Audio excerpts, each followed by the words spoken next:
Ketika kemudian dapat jawaban bahwa boleh, ya sudah, bubarkan teorinya Komite Hidayah. Tapi lalu Kiai Hasyim diberitahu saya, eman-eman itu kalau bubar, teruskan aja. Dengan nama ulama itu meminjam dari kitab Syarah Al-Hikam, Syarah Al-Hikam dari Ibnu Athaillah As-Sakandari, bahwa di sana ada kata-kata la tashab man la yuhiduka ilallahi haluhu wa la yatuluka ilallahi maqluhu. Jangan kau temani, artinya jangan jadikan guru orang yang tingkah lakunya tidak membangkitkan kamu kepada Allah. La yuhiduka ilallahi haluhu wa la yatuluka ilallahi maqluhu, dan kata-katanya tidak menunjukkan kamu kepada Allah. Jadi NU itu lahirnya kan.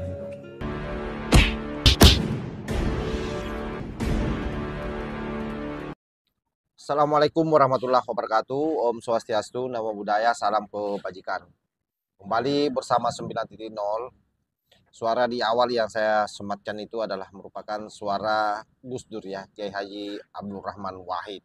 Sengaja video lawas ini kita up kembali karena ini sangat terkait dengan pembegalan sejarah Nahdlatul Ulama yang hari ini juga melalui hasil pleno PBNU ingin melakukan verifikasi data, validasi dan meluruskan kembali sejarah tersebut yang konon ceritanya itu dilakukan oleh salah seorang oknum habaib yang memiliki nama besar di negeri ini.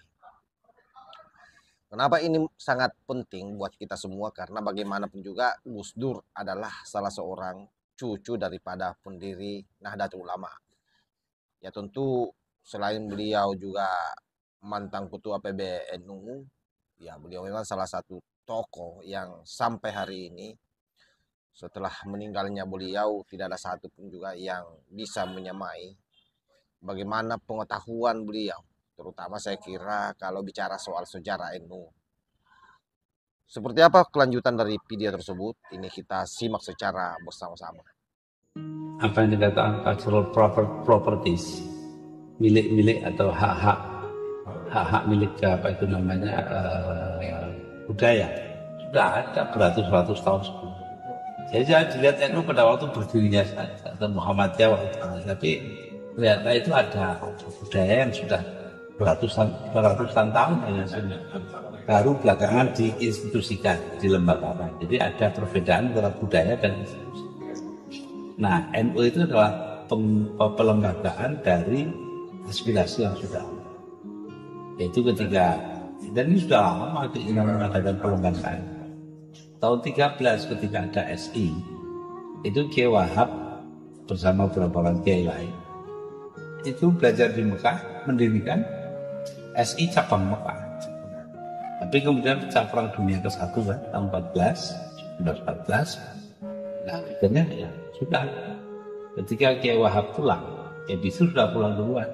Nah, dia pulang, akhirnya dia mendirikan Nahdlatul Ujar, kebangkitan para pedagang. Itu ada aktenya ya. Kemudian dari situ lalu beliau pindah ke Surabaya menjadi klub Taswirul Afkar, konseptualisasi pemikiran. Nah, dari sana berdiri menjadi apa itu namanya terusan Nahdlatul Wathon. Nah, kemudian Nahdlatul Wathon ini mempunyai kegiatan yang menyangkut ibadah haji karena Saudi Arabia lahir tahun 24. Nah, mereka berangkat kembali, maka kiai-kiai di sini itu kumpul lalu minta kepada Raja Saudi supaya diperkenankan ibadah haji menurut cara masing-masing. Terus kemudian nah, ketika kemudian dapat jawaban bahwa boleh, ya sudah, bubarkan teorinya Komite Hidayah. Tapi lalu Kiai Hasyim diberitahu saya, eman-eman itu kalau bubar, teruskan aja. Dengan nama ulama itu meminjam dari kitab Syarah Al-Hikam, Syarah Al-Hikam dari Ibnu Athaillah As-Sakandari, bahwa di sana ada kata-kata la tashab man la yuhiduka ilallahi haluhu wa la yatuluka ilallahi maqluhu. Jangan kau temani, artinya jangan jadikan guru orang yang tingkah lakunya tidak membangkitkan kamu kepada Allah, la yumduka ilallah wala yatuluka ilallah. Aqalu dan kata-katanya tidak menunjukkan kamu kepada Allah. Jadi NU itu lahirnya kan. Lalu bagaimana hakikat NU? Ya, seorang atas seperti anak Ustali cerita pada saya bahwa NU ini adalah organisasi yang aneh, psikik. Dalam statutanya ditulis berdiri untuk 29 tahun. Tak mana aja, bro. Nah, tapi dia ya 29 tambah 50, 26 kan 55. Pertama kali NU menjadi pemenang dalam pemenang ketiga dalam di atas PKI ya kemarin. Kemudian 55 ditambah 29, 84. Ketika itu merubah asasnya dari asas Islam menjadi asas Islam. Jadi di sini kita sudah melihat bahwa ada kaitan erat gitu loh dengan masalah-masalah kebangsaan. Muktamar NU tahun 35 di Banjarmasin.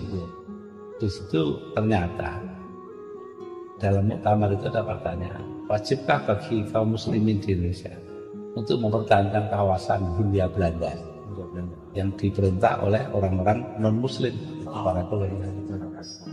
Ya, jawabnya wajib. Kenapa? Karena menurut Ruhiyatul Mustarsyidin di kawasan di mana dulu ada kerajaan Islam, maka kita harus melakukan tindakan mempertahankan diri. Karena tentu ada orang-orang yang ingin melaksanakan ajaran Islam, gitu loh. Nah itu India Belanda kan juga, jadi tidak perlu negara Islam dan keputusan Amar untuk menjalankan ajaran Islam tidak perlu negara, gitu loh. Masyarakat yang penting. Nah ini membuat NU itu dengan bangsaan itu menjadi lokat. NU itu kaya ya, dengan perjuangan di antaranya di Wonorejo, itu dulu ada gedung tempatnya Markas Besar Ulama Jawa Timur, MBODT, OE Lama. Dulu komandannya Ki Mas Purwo, lalu kepala stafnya Ki Bisri Janjo.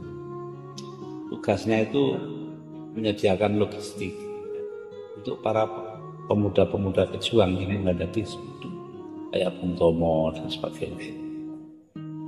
Cuma karena yang di sana bertulis dan di sini tidak, ya sudah nggak ada yang tahu kan. Itu. Kemudian ada resolusi jihad Oktober 45. Begitu penting resolusi jihad. Itu untuk pertama kalinya dalam sejarah umat manusia bahwa jihad Islam, konsep jihad Islam itu diberlakukan bagi sebuah entitas atau sebuah wujud yang tidak agama, yaitu negara Pancasila. Nah, dari situ bisa kita lihat bahwa itu penting artinya. Saya kira jelas sahabat ya, dari penjelasan Kiai Haji Abdul Rahman Wahid atau Gus Dur sangat jelas bagaimana tidak ada keterlibatan kelompok Lawi di dalam proses berdirinya Nahdlatul Ulama.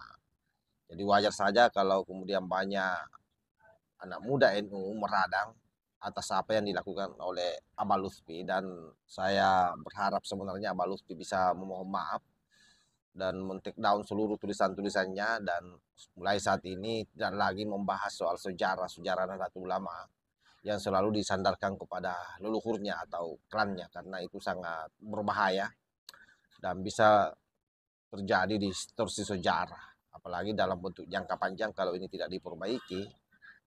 Ini sangat berbahaya, di mana video-videonya juga sudah banyak yang beredar viral ya. Bagaimana beliau sendiri yang selalu mengungkapkan dalam setiap ceramahnya ada momen-momen tertentu di mana dia menyampaikan bahwa kakeknya adalah salah seorang yang punya andil di dalam mendirikan Nahdlatul Ulama, padahal itu song. Saya kira demikian sahabat. Wallahul muwaffiq ila aqwamit thoriq. Wassalamualaikum warahmatullahi wabarakatuh.